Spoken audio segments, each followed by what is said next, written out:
अमीर बनना हर व्यक्ति की चाहत है, लेकिन क्या वही व्यक्ति अमीर बन सकते हैं जिसके पास ऑलरेडी पैसा है? या फिर जिसके पास ऑलरेडी पैसा है वो ज़िंदगी भर अमीर रहेगा? या फिर आप एक ऐसे आदमी को जानते हैं जो पहले अमीर था लेकिन अब गरीब हो चुका है? या फिर आप ऐसे लोगों को जानते हैं जिनके पास एकदम से बहुत पैसा आ गया लेकिन आज उनके पास कुछ भी नहीं है? ये सारी बातों से एक चीज़ पता चलती है कि पैसा कमाना एक अलग बात है और पैसे को मैनेज करना, पैसे को मेंटेन करना एक दूसरी बात है।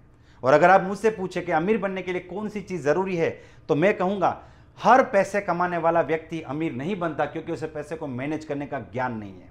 दोस्तों, आज इस वीडियो में मैं आपको 5 ऐसी गलतियां बताने वाला हूं जिसको अगर आप नहीं करेंगे तो आपके अमीर बनने के चांस बहुत ज़्यादा है, और अगर ये गलती आप कर रहे हैं तो अमीर बनने का सपना आपको भूलना पड़ेगा। ये वीडियो बहुत ही खास है, इसे ध्यान से देखिए और पूरा देखिए। सबसे पहली और सबसे बड़ी मिस्टेक है, हम लोग फाइनेंशियल प्लानिंग ही नहीं करते। दोस्तों, आपने सुना होगा कि अगर आप तैयारी करने में फेल हुए हैं तो फेल होने के लिए तैयार हो जाइए। Financial planning, this is the first step. अगर आप अमीर बनना चाहते हैं, बड़ा आदमी बनना चाहते हैं, तो आपको अपने फाइनेंसेस को लेकर प्लानिंग करना बहुत ज़्यादा ज़रूरी है।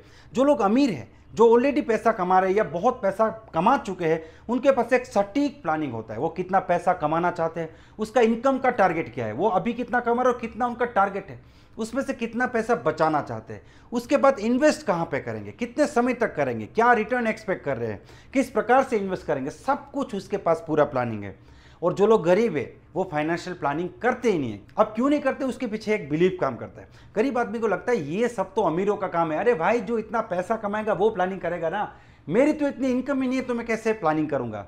लेकिन दोस्तों, यहाँ पे बिल्कुल ही उल्टा बिलीफ है।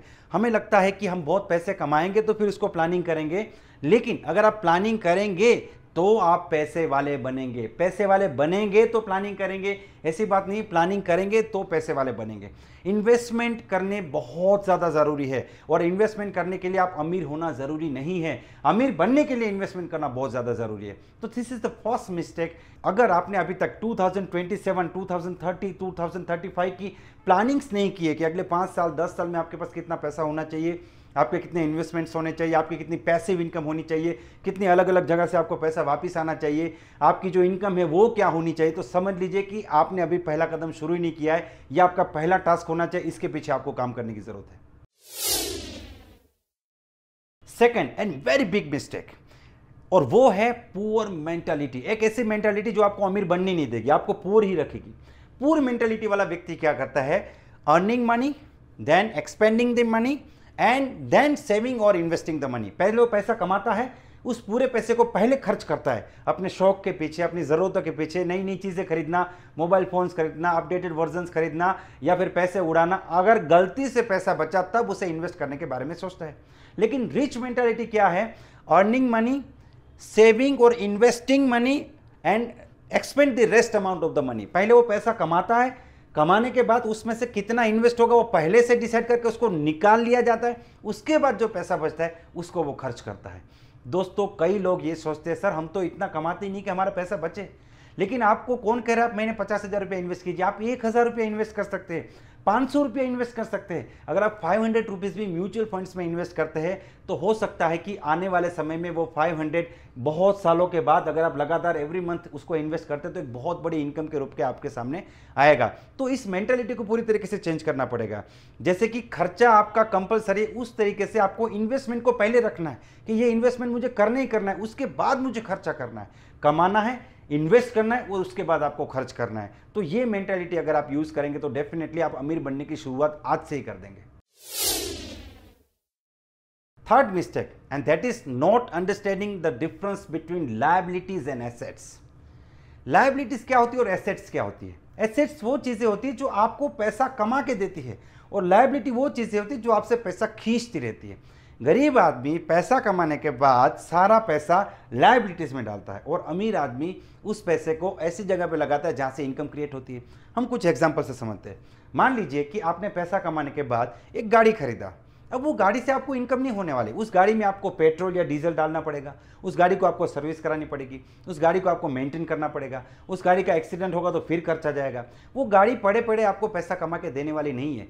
यहाँ तक भी मैं आपको बताना चाहूँगा कि अगर आपने 20 लाख की गाड़ी खरीदी, उसे 3 साल बाद बेचा तो आपको क्या कीमत मिलेगी? लगभग 10 लाख। 3 साल में उसकी वैल्यू 10 लाख रुपीस ड्रॉप हुई।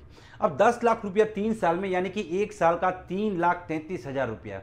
और इसको अगर आप महीने से डिवाइड करेंगे तो लगभग 30,000 रुपया हर महीने, रोज का 1,000 रुपया उस गाड़ी की वैल्यू घट रही है।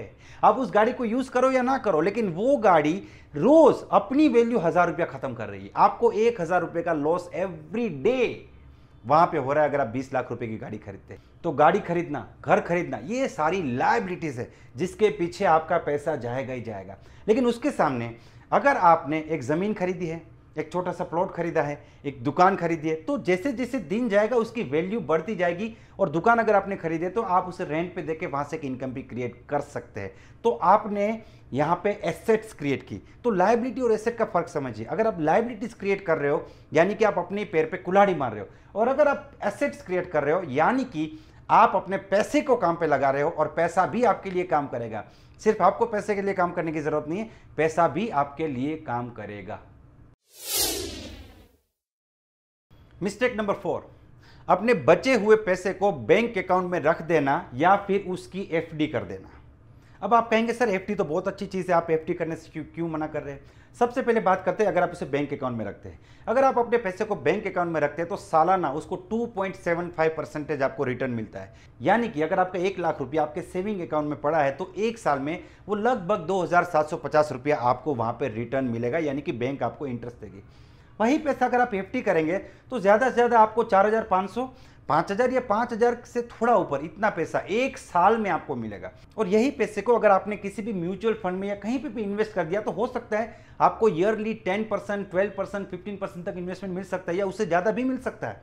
और अगर आप इसी पैसे को सिर्फ 2.75% या 5% इंटरेस्ट पे अपने बैंक में या एफडी में रखते हैं तो उसके सामने इंडिया का जो महंगाई का रेट है वो उससे ज़्यादा है, यानी कि आप तो माइनस में चल रहे हैं।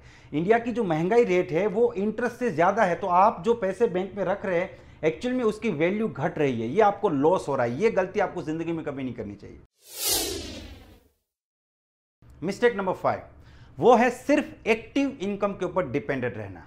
जी हाँ दोस्तों, 2 प्रकार की इनकम होती है, एक्टिव इनकम और पैसिव इनकम। इसको थोड़ा समझते हैं।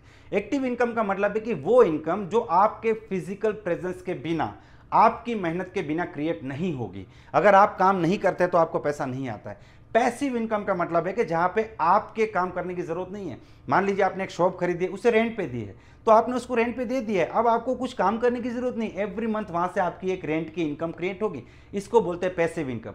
या फिर दूसरी भाषा में कहें कि दूसरे लोगों की वजह से आपको इनकम आए, आपकी इनकम सिर्फ आपके ऊपर डिपेंडेंट ना हो, बहुत से लोगों के ऊपर डिपेंडेंट हो।